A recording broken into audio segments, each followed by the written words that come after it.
යාළුවනේ ඔයාලා දන්නවද මේ මහියංගල ප්‍රදේශයට හොඳම නියගයක් ඇවිල්ලා තියෙන්නේ.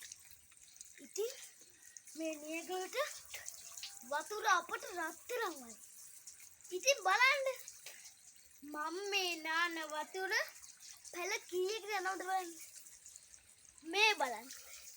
මෙතන තියෙනවා ගම්මිරිස් කලය. ඒකටත් යනවා. එතකොට අර කියන පුංචි සෙබු පළයට ඕක හොඳ අපේ ඇඟට හොඳ ඖෂධයක්. එහෙම යනවා පොල් ගහට. ඉතින් පොල් ගහෙන් යනවා ඔයාලා බලන්න තියෙනවා පුවක් ගහක්.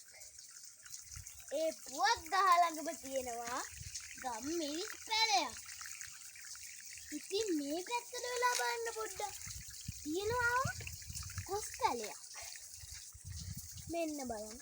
කොස් පැලේ ගම්මිරිස් පැලේ.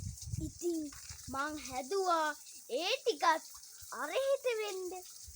අරහෙ බලන්න පොඩ්ඩක් ඔයාලා. එහෙ තියෙනවා මං හිතන්නේ දොඩම් පැලයක්ද දෙහි පැලයක්ද? දොඩම් පැලයක්. බලන්න දොඩම් පැලයකුත් එතනට වතුර යනවා. ඔයාලා අහලා තියෙනවද? ඉස්සර කාලේ රජවරු අපිට කියලා තියෙනවා අහසෙන් වැටෙන එක ජල බිඳුවක්වත් ප්‍රයෝජනට නගන මුහුදට හෙලන්න එපා.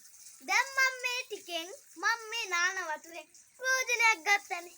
ඔයාලා ඒ වගේ වෙන්න. සියලු දෙනාටම සුබ දවසක්. ස්තුතියි.